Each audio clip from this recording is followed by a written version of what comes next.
Hi, everyone. Welcome to the 401k Marketing Podcast. Are you ready to be the go-to expert in the retirement plan community? Listen in as we share ideas, resources, and best practices that you can use to professionalize your firm, demonstrate your authority, and earn more 401k business. Welcome back to the 401k Marketing Podcast. I'm Rebecca Hourihan, your host, and I want to make marketing fun for you. Today, our guest, Tom Clark, does just that, and we're going to pick his brain. With that, welcome to the show, Tom. Hey, Rebecca, how are you? I'm doing great. Well, most people today know you as a very prominent and influential ERISA attorney, but there has to be a story behind that. So, Tom, share with us, how did you get into the 401k industry? It's a funny story. When I went to law school, you got me thinking about this, knowing that I was going to come on and speak to you. And when I went to law school, I was going to be a labor side union attorney, labor attorney. And I grew up in a family of union folks, Teamsters, IBEW. And my brother-in-law was a long-term Coke truck delivery man who was president of his local Teamsters by the time, I got to know him after 30 something years of delivering. And so I went to law school thinking that's what I was going to do, go back to New Jersey where I grew up. And I was going to be set and work with the unions.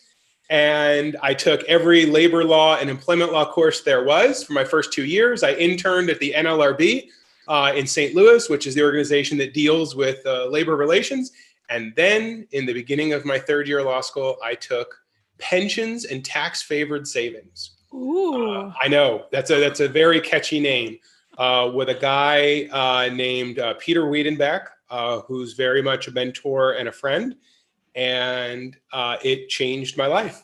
I fell in love with ERISA, and he had an infectious personality in the way that he taught it and the way that he got excited about the policy. He's a big policy guy and has written a number of books, but really made the policy aspect of ERISA and the 401k world exciting and interesting, and how it touches people's lives a very, very, every angle you possibly could live in your life. Somehow the 401k and the ERISA world benefits, health, touches people's lives. And so that was that. And then the next thing you knew, to try to get a job in the area, I got my master's in tax. And as you know, my first job out of law school was working for Jerry Schlichter.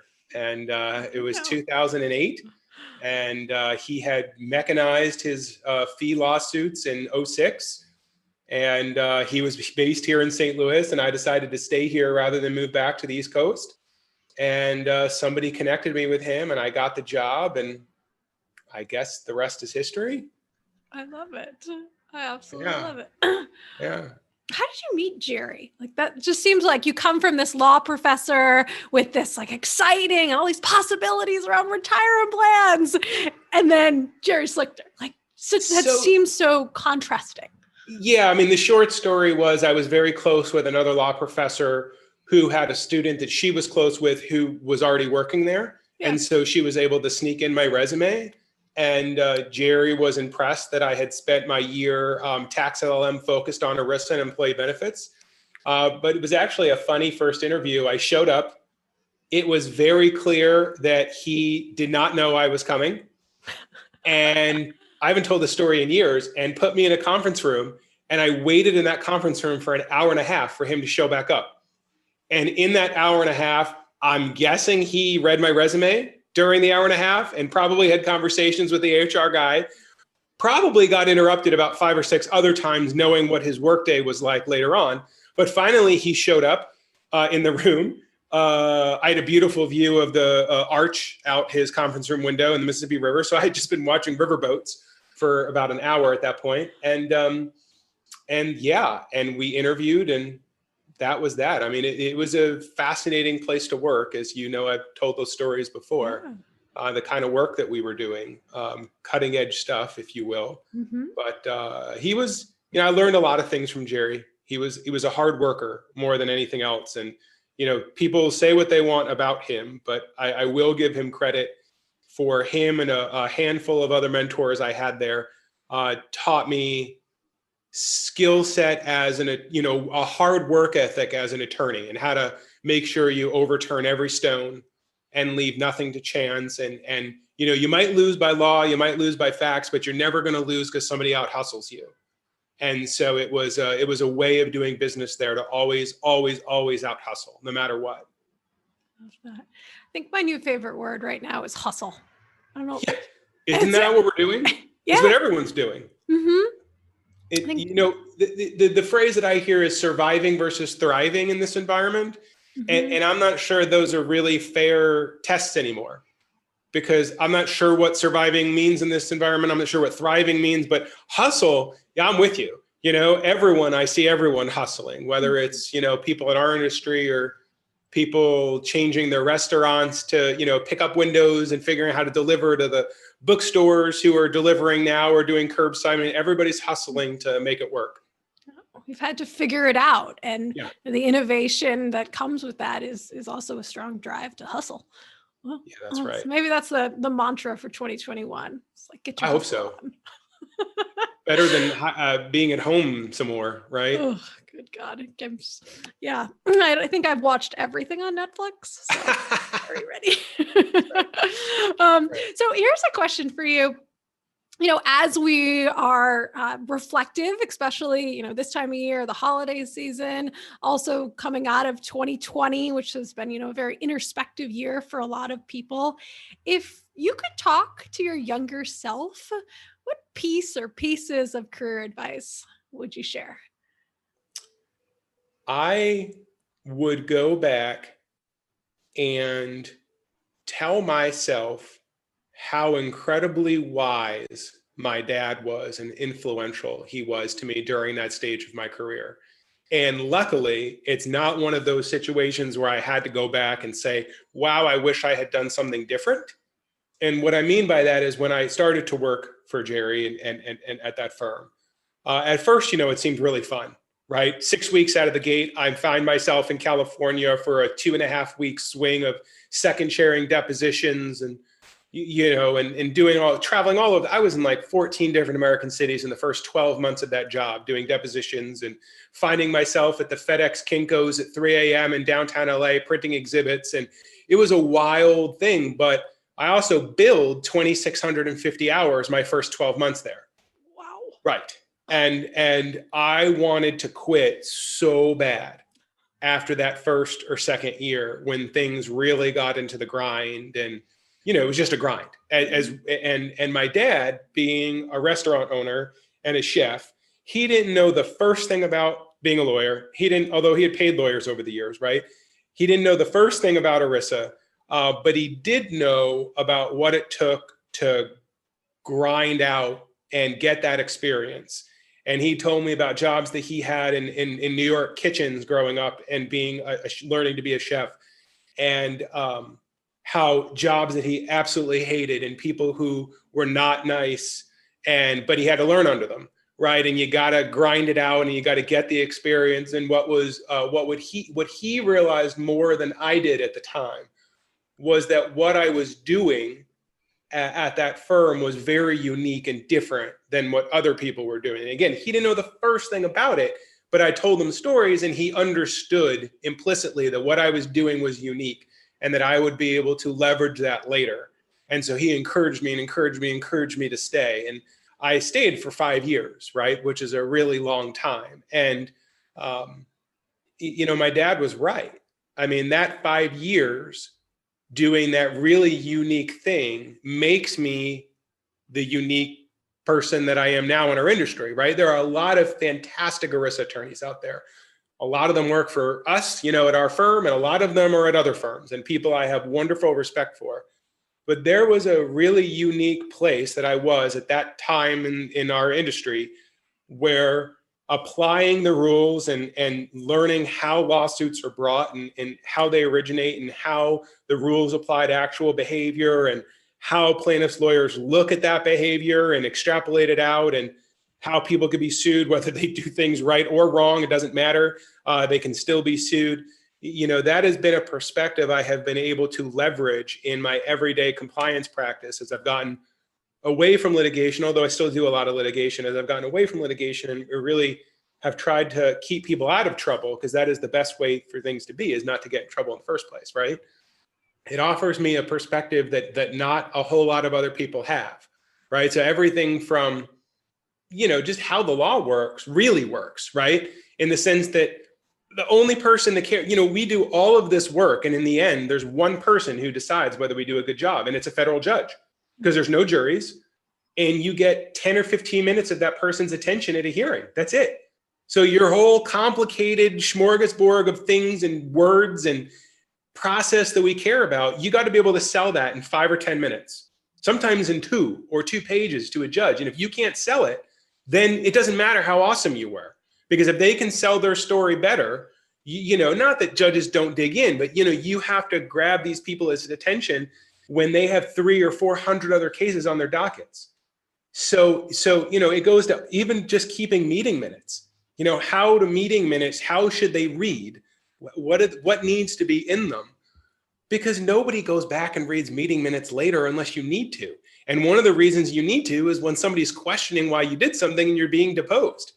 So it informs how I recommend meeting minutes be kept, so that 3 or 4 years from now, when someone says, why did you do that? It's very easy to go to the meeting minutes. Well, look, this is the decision we made. This is the information we considered. And most importantly, this is why the decision we made was in the best interest of the plan participants. So I know I'm a little bit off track on that, but that uniqueness was the thing that I would go back and say, like, your dad is right. Luckily, I did listen to him, and I lasted as long as I could, but he was so right. And that's the advice that I would give to anyone in our industry, is you've got to find a niche. You've got to be unique somehow. You've got to find a perspective that's different than everyone, not different, but different and unique from what everyone else is doing. And it's hard too. I mean, you said 2,600 hours in the first year, billable hours. Like, yeah, you were running at a marathon speed for the entire year. Yeah, that's right. It's unheard of. And then I had a good friend come in and say, hey, you know what? No one's ever going to come in here and tell you to take a day off. There's a great law review article written by a law professor, and so I have to give credit to it. I didn't make this up. That says the practice of law is like a pie eating contest where the only prize is more pie. And that could be said of a lot of industries, right? But the practice of law is especially one. And so that he was 5 years ahead of me out of law school, and it was a very influential conversation in terms of, that was an insane first year. You took 2 days off. There are no gold stars, no trophies. They just give you more work. Mm-hmm. And so that person really encouraged me to take time off, to take better care of myself, and to make time for myself. And so that was another wonderful piece of advice that I got after that first crazy marathon year. So are you doing that? Are you still upholding to those principles today and giving yourself a little R&R time? Yeah, I have a coach. An industry coach person who I see once a month, and we focus on whatever we're going to focus on. And I guess I was hitting up the gym before COVID. Now everyone's doing home workouts, right? Mm-hmm. I'm still not brave enough to go back to a facility during this time. Someday. Rode my bike a lot during the when warm weather, but now it's like 20 degrees outside. You don't have that problem where you are. Thankfully, no. Yes. No. Thankfully. Awesome. Well, so one thing we started off our podcast and we said that we want to make marketing fun for you. And Tom, you're always so creative in what you're doing with the Wagner Law Group. And so I just wanted to ask you today, how have sales and marketing played a role in your professional life? For the last 10 years, it has played the most essential part.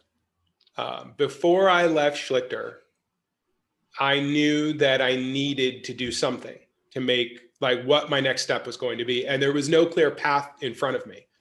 There aren't many benefits ERISA jobs here in St. Louis. They're very kind of few and far between.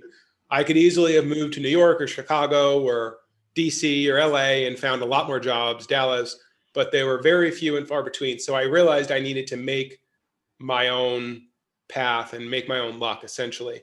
And so during my 5 years there, maybe about year 3, I started meeting people in the industry and started having breakfast with people and being introduced. And that person introduced me to the next person. And that person introduced me to the next person. And I just listened and learned. What's a wholesaler? What's a DCIO? How is a small 401k plan sold, right? How does the industry actually work, right? Why does that person care about that person? Why did you get a call from the rep at that record keeping firm? Why are you going to that conference, right? Because it all mattered. Because in our industry, things are really sold, not bought. And so you have to understand how all the pieces fit together and how people rely on other professionals in the industry to get their job done. And so I spent 2-3 years having those meetings, and that really informed what I thought was, listen, I have it all worked out. I'm going to leave Schlichter and I'm going to be a consultant and I'm going to sell my knowledge. And that didn't work. And not at all, as a matter of fact. And the short story there is because I didn't make a very good consultant. At the end of the day, there's a much longer story, but for our short podcast here, it came down to the greatest value I offered to my potential clients was not as a consultant for me, it was as a lawyer. So I had to go back I left the practice of law fully for about 1.5 years, then had to go back into the practice of law. And during that 1.5 years, I kept trying to sell this and sell this service and had all these great ideas.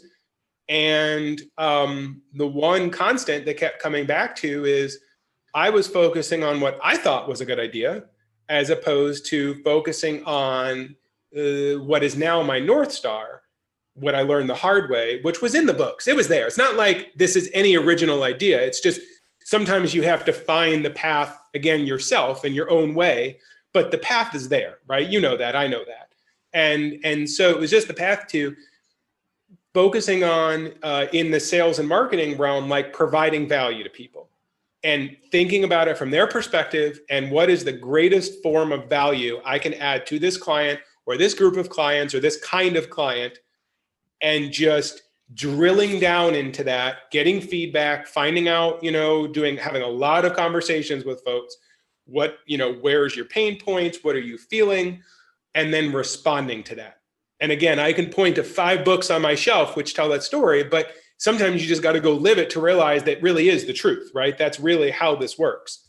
And so that's how it ended up playing a part. And when I figured that out, and when I always remember the difference between features and benefits, which is like marketing 101, like the first day, right? We all lawyers, especially ERISA attorneys, constantly want to focus on how smart we are and how much we know the tax code. Well, those are features.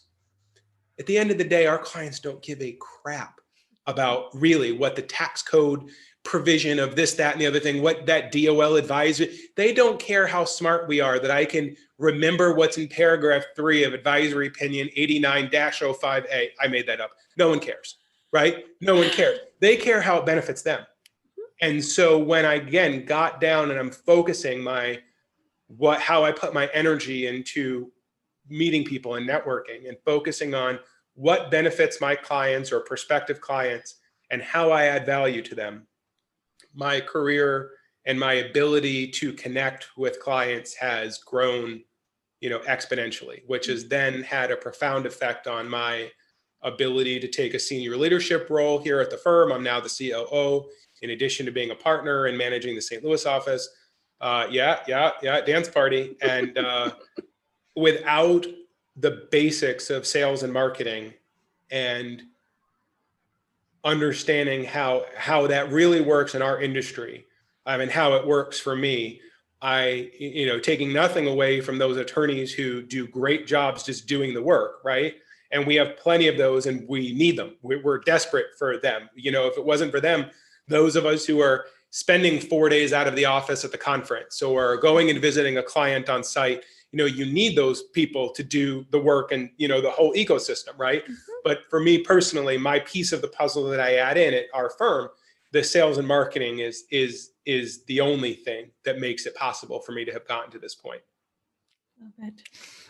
So focus on the benefits even though you know all the features, That's because right. people want to know how does that impact them, as That's right. opposed to how smart and professionally qualified their ERISA attorney is. Because we know we need that, but we also need to put it in normal human speak. But it's the same thing with all professional services, right? Mhm. Whether you're an architect, an engineer, nobody cares how you use the CAD program. No. They just want to know how beautiful the drawings are for the custom house that you're building, right? Like, Mhm. they don't really care how the computer worked to get to that point, or whether you did it by hand or whether you used fancy 3D rendering software. They don't care about that. No. People care about the end product and how it affects them. And there's nothing wrong with that, right? But in our world, and I know I'm just one piece of it as an ERISA attorney, one piece of our overall industry, but we speak a foreign language. Yeah. And at least on my angle, if I were a criminal lawyer, criminal defense attorney, or a divorce attorney, or even a trust and estates attorney, or a family, or a bankruptcy lawyer, right? Sure. I don't need to, from the get-go, I don't need to explain what I do or how right? I mean, and even in, the world of our financial advisors for retirement plans, I can drive down the street and see all of these places and be like, oh, if I had $1 million, that person would help me manage my money. I don't need to explain the concept of how it works. Like going in, the client already understands what you do.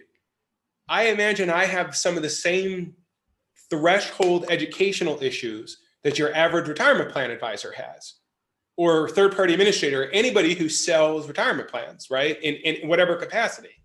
It's, excuse me, what are you talking about? VCP what? Tax code who? Right? What are you even, what do you do? Right? I'm not sure my own wife understands what I do, right? But that's okay. We're in an interesting spot. We're in an interesting industry where yes, we can't talk about, like, we do need to talk about benefits, and we should lead with benefits. But then there really does have to be this very small window of features discussion to even kind of explain what we do, right? And if the average person listening to this, podcast is a retirement plan advisor, which I'm assuming is the majority of our listeners, is that right? Yes. Yeah, I mean, there's going to be other people, right? But you all know that you go in and that you have to educate them very quickly as to why they should even care about the plan, right? And some of that's benefits, but some of it's features, right? A lot of it's features. Like, there's this thing called the DOL. There's this thing called the IRS, and they can knock on your door anytime they want. Or, there's this thing called, you want your employees to retire and not still be working at 85. Right? Because health insurance is really expensive for an 85-year-old, right? So, but again, part of that's benefits, part of it's features. So for us in our industry, we have such that educational curve that it becomes so fascinating to me that we have to get over. And I find that those who do the best sales and marketing are the ones who can weave back and forth between that and weave that story in a way and connect with people right where they are, and do a hell of a lot of listening as well, right? I mean, that's probably the most foremost skill. Maybe that's the one thing I'll add back to myself as a younger self, is listen more. Because as I've learned to listen more in my later years to clients and prospects, it's amazing what they'll tell you if you just stop talking. I love it. This is fun. I'm laughing. Back in the day at LPL, one of my coworkers, Ted Hageman, at the time his daughter was like 5, and she's like, "Daddy, what do you do?" And Ted was a retirement plan consultant, and he's like, "Man, how do I explain to my 5-year-old what a retirement plan consultant is at a home office? Like, this is nuts." So he's looking at his daughter and he goes, "Honey, I help people retire." And he came in the next day and he shared this with the team because he was so excited. And I'll never forget that story, because how do you take this super complicated, as you mentioned, like DOL and the IRS and ERISA and home offices and RAs and that's like acronym soup, and boil it down to like, what do we actually do? And Ted, talking to his daughter, said it so simply. And I just loved that story.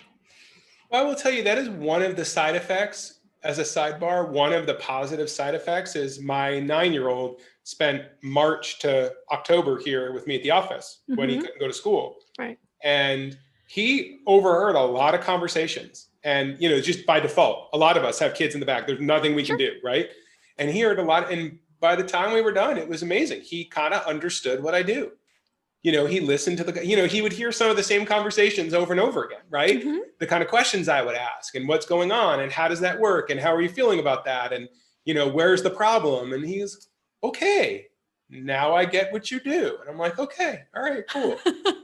Do we have a future ERISA attorney in the room? Do we allow cursing on the podcast? You can say whatever your heart's content. So my sister asked him a couple months back whether he wanted to be an attorney, and his answer was hell no, but he didn't say hell. That's cute. Oh, all right. Well, we'll see. We'll bring him to the next industry conference. That's right. We'll have him on stage. Come to Vegas with us in September. Do a panel discussion and say, "How was your summer internship?" Yeah, that's right. I'll build his resume. Oh my God.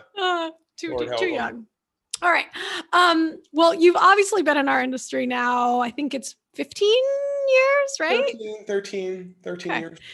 In that time, a lot of things have changed. Pension Protection Act, we had 408B2, the Secure Act, the CARES Act, well, just keeps going and going and going. Yeah. If you were to kind of step back from your purview, how have you seen our industry evolve? There's the obvious answers that the government, the different agencies are constantly keeping us on our toes, right? Which is good for some of us, bad for others, but generally good, right? That they're constantly adding new regs, which has kept all of us busy, right? New laws, new regulations. So that's one angle. I think the other angle is that as an industry, we are constantly innovating, right? And that's one thing that really draws me to this area. And much more so than if I think I was stuck in another profession, which is that there are a lot of people that you and I know that we see around at conferences and we've gotten to know over the years that are just constantly thinking outside the box and innovating. And that is not a hallmark of every industry by any means. And so I think, we have, of course, legalistic changes, but I think we also have, positive innovation changes. And so that's how I've seen the industry change. Love it. Well, if you were to look at that positive industry changes with the innovation, what do you think our industry does really well, but the outside world doesn't see it and we're not getting credit for it? Well, I don't even know that I need to focus on the outside world. I could focus on the damn DOL. This is public information. I had an advisor client who got audited by the Department of Labor. And so this is a fair story to tell. I've actually been on stage with this client telling this story. And the DOL was super focused on the fact that in this advisor service agreement, they provided advice on plan design as part of their overall fee. Now, I don't remember whether it was a flat fee as in $50,000 or a level fee as in 25 basis points. Either situation, it doesn't matter, right? This was the fee, and there was this long list of services. And one of them on this huge list was, hey, we're going to help you talk about auto enrollment and auto escalation. And the DOL said under their longstanding policy, that's settler stuff, not fiduciary stuff, and you're not allowed to charge the plan for it. And I will tell you, in my mind, I was ready to go to war. Like, I got my war footing, I got my tanks and my missiles, and I was ready to run that all the way up to Phyllis Borsey, right? Who was I was going to fight the DOL to the last tooth and nail. How incredibly asinine of a position that was. Because to answer your question, what we don't get credit for is, you really think when they pass a reg or there's a new policy, the average plan sponsor who is anywhere from a lawyer to a plumber to an electrician to a factory to a restaurant to you name it. Yeah. They are sitting there worried about how to sell their widgets or their services, make payroll, and the 150 other laws that on any given day they have to balance and pass. You're a business owner, you understand. Yeah. I've been invited into being, quasi business owner. I'm learning, right? I'm only learning what it takes to run a 60 employee law firm. And every time something pops up, my head wants to explode, right? It's tough just running a business, let alone making money, right? And so the average plan sponsor is not going to wake up on a Tuesday and say, I know what I need to spend the next 25 hours in the next month doing. I'm going to implement auto enrollment. It doesn't happen. That is. I have more of a chance of waking up tomorrow a Russian ballerina than an average plan sponsor waking up tomorrow and saying, I'm going to go implement auto enrollment, right? Or I'm going to stumble upon the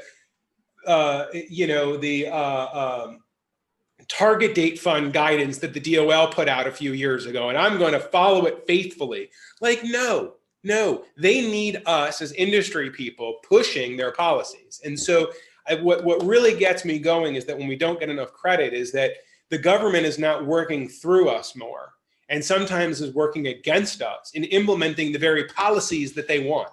Like, you would think a sound exception to the settler fiduciary plan asset charging to the plan rule, and I know that NAPA is fighting for this, and we'll see whether we ever get it, but you would think a sound policy would be that an advisor gets to be paid talking about plan design as long as the focus of the plan design is for the general benefit of the plan participants, as opposed to, I know that we can do plan design that extends tax benefits for the owner, which is always very important. I understand the policy about why the owner should get tax benefits to carry along all the tax benefits to the workers.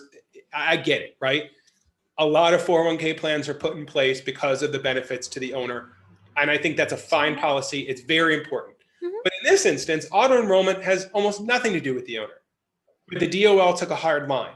And so to me, that's really, and maybe that's a skewed perspective because that's the kind of stuff that I focus on. And some of your other guests might have a much better answer to that question, right? But my answer is, I wish that the agencies would recognize greater opportunities for partnership with the people listening to this and realize that we are the army of people carrying out their policies and not work against us. Like, not come out with the 5th fiduciary rule in 10 years, right? Like, realize that we are the thing that makes this happen, not the average plan sponsor, because the average plan sponsor is just trying to keep the lights on. That's such an interesting perspective, because if you think of the Secure Act with the tax credits now on auto enrollment, and then you think of the increase on the automatic deferral levels up to 15%, I'm sure TPAs are talking about that, but a lot of advisors are talking about that. Yeah, but again, your average plan sponsor is not going to stumble upon that. No. They're not. Like a lot of things, they need somebody to educate them. Yeah. Don't make our lives harder for us to educate the very policies you're asking people to implement. That's what I don't think we get credit enough for. Great points. Yeah. Well, it's time, Tom, to get out your crystal ball. And if you were to look at our industry and it's how it's going to evolve in the next 10 years from now, what do you see? Yeah. This is one of my favorite things to talk about. And because, everyone in the last 10, 15 years that I've been in this industry said, this is going to be the thing that changes the industry. You know what I mean? It was always this one thing and it was going to change. And then really in the end, it's not really all that different, right? But I will say, I think there are some moving pieces right now that have a better chance of fundamentally changing how our industry looks. I'm not going to guarantee that it's going to change. It could 15 years from now, it could look 10, 15, it could look exactly like it does right now, right? But if there is going to be massive shifts, there's a couple of things that are going to be wayfinders, if you will, right? And then everything else is going to sort of gravitate around those, assuming they stick, right? So one of them is, if the big record keepers figure out how to roll out PEPs in a way that makes it more advantageous for the average plan sponsor to adopt a PEP Listen, there's a lot of plan sponsors who right now just go direct to record keepers. They don't use an advisor. They don't use a TPA. They're fully bundled. But they still, if they're over 100 people, they still have to get an auditor. They still have to do all this stuff. You start taking all of those other painful parts of it away, and you get the largest amount of assets in one place, right? Which is what the record keepers, a few wirehouses and broker dealers have huge amounts of money, right? A few advisory firms have huge amounts of money, but you start to get those big pots of money, and you can build a pet structure around that.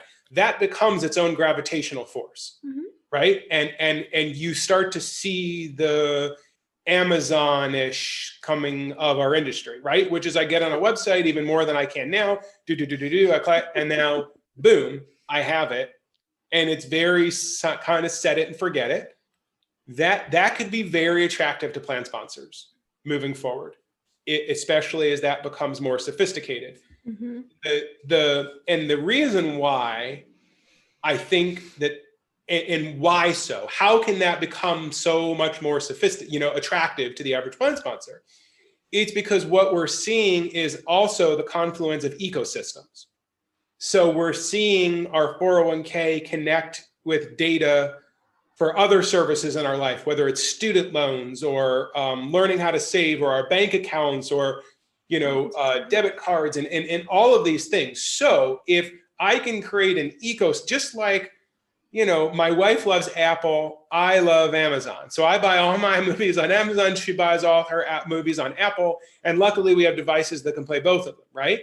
But if my 401k is on a platform that also connects to my bank, which also connects in a special way to other things, and now all of a sudden it creates this data ecosystem. To me, the key is that the only way to continue to innovate is to spend huge amounts of money on technology. So as you know, Rebecca, we've talked about offline, I have a number of tech clients in my practice that I'm very grateful for, because they allow me to see into the future, into what they're doing. And I have about a half a dozen tech clients, and I see all these projects they're working on, and all of it takes huge amounts of capital, right? And so if I have the largest pot of money in a PEP at a record keeper, and I need to spend some obscene amount of money, like $30 million, developing whatever the next cool thing is going to be, I now have this huge pot of assets to spread that cost across. That You can do it. I can do it. Yeah. And so it's going to be the K, like those with the money can spread the cost, and then the greater ecosystem, and then it has more gravity and more gravity and more gravity. And then we're away from features. No one really gives a crap that blank record keeper has the fanciest portal, and it's the benefits to people, and the benefits are going to be gravitational forces and pull them in. So that's one piece. The other gravitational piece that I see a lot of consolidation and a lot of advisors joining these monolith groups that also have insurance and brokerage sides to them. So now I'm creating this ecosystem of selling, and I've got my property and casualty and my health benefits and my 401k and my life insurance and everything, and the 401k people can sell to them. And we've seen some of the biggest people in our industry get bought out by these big groups. And then you see a lot of people that kind of went into a little bit of, I'm not going to call it a slumber, but you saw some big insurance companies who used to be wildly successful in the pension days when insurance products were really sold. They kind of took a step back, and then the mutual fund-based record keepers kind of came forward for a long time. And now you see those same insurance companies realize they have a ton of money, and they're investing huge amounts of money, some of them under the radar, buying practices and growing. Some of them are more splashy and big announcements. Others don't say a word, and have bought hundreds of advisors over the last few years, building up. And so now you're creating these monolith ecosystems, which either then have the money to build the technology we were talking about earlier, or they can partner with the record keepers to build the technology, or both, right? So that becomes sort of the second pin, which has its own gravitational force, which then, what does your average small advisor do? Right? Maybe you don't want to be part of the monolith insurance company. Maybe you don't want to give up control to the mega record keeper, right? Who would only be so happy to take your client and be a fully bundled solution and not have you be there. So now you're then going to be forced to work with those vendors who will constantly be advisor focused. So the other sort of third piece I see is that there's going to be a number of vendors in the industry, record keepers, so on, mutual fund companies and other investment type companies who are going to recognize the role of advisors. And they're going to come together and make sure that they don't leave advisors on an island, because at the end of the day, the most interesting thing is, like, advisors are the ones with the relationships. Only so many plan sponsor clients are going to be attracted to an Amazon model. And the thing that I constantly look at as an example is, or at least my understanding is, the travel industry. So travel agents, when Travelocity came out and all of these websites, everyone was afraid that travel agents were going to go out of business, right? My understanding, and again, I'm not a travel agent, what I've been told, what has happened is that the travel agents now have some of the best years they've ever had. Yep. Because people are so overwhelmed with the information and the freedom to buy all of this stuff that people are just looking for something unique, and people are looking to have it done for them, right? As a convenience thing, to have a good experience, to do something that, and I see the same sort of lesson happening in our world. Yes, I can go get pulled into the 800 number website world of the monolith, bundled, and that might be perfect for me, for my company, and that's great, and that's going to work. But I firmly believe that there's going to be a huge leftover contingent of plan sponsors. Now, I think it's going to get smaller as a percentage of the industry, but I think there are always going to be those folks who want a concierge model. And I think the most successful advisors in our industry are going to be those who build up a concierge practice and can really add the benefit. Not just, hey, I'm going to pick your investments. Listen, I can hire somebody else to pick the investments for 2, 3, 4, 5 basis points, right? What else are you doing for me? Yeah. Right? I'm not so cared about fiduciary funds, fees and stuff. I can scare people, right? They can go get me on YouTube to scare the crap out of them about lawsuits, right? They what are you really adding? And so to me, I think that is the other big wayfinder. It's the other big gravitational force. Those advisory firms that are figuring out how to truly add value and benefits and become that full scope concierge practice in more ways than just the 401k. That to me is the other huge gravitational force in our industry in the next 5 to 10 years. Now, maybe one or all of those don't work out, but I'm fairly positive at least one of those three is going to stick. I'm fairly positive all three are going to stick. And then what happens after that, I have no idea. Have me back in a few years and we'll figure it out, right? But I think there's going to be a whole lot of mess and a whole lot of things that we can't possibly imagine that are happening in between those. But to me, that's the future. Well, we're definitely going to have you back way before a few years, Tom, guaranteed. So we've got PEPs, more industry consolidation, and retirement plan specialists continuing to deepen their concierge niche as your crystal ball. I love it. That's it. All right. Well, thank you, Tom, so much for being here today on the show. If listeners want to get in touch with you, can you share how they can reach you? Sure. Our website, wagnerlawgroup.com. I'm on there. My email is tclark@wagnerlawgroup.com. That's how to find me. Or LinkedIn or Twitter. Fantastic. All right. Well, I'm Rebecca Hourihan with the 401k Marketing Podcast. To make sure you know when the next episode is posted, click and subscribe below. Thanks, everyone. Thank you so much for listening to today's 401k Marketing Podcast. Click the subscribe button below to be notified when new episodes become available. The information covered and posted represents the views and opinions of our guest and does not necessarily represent the views or opinions of 401k Marketing. The content has been available for informational and educational purposes only. We hope you enjoyed.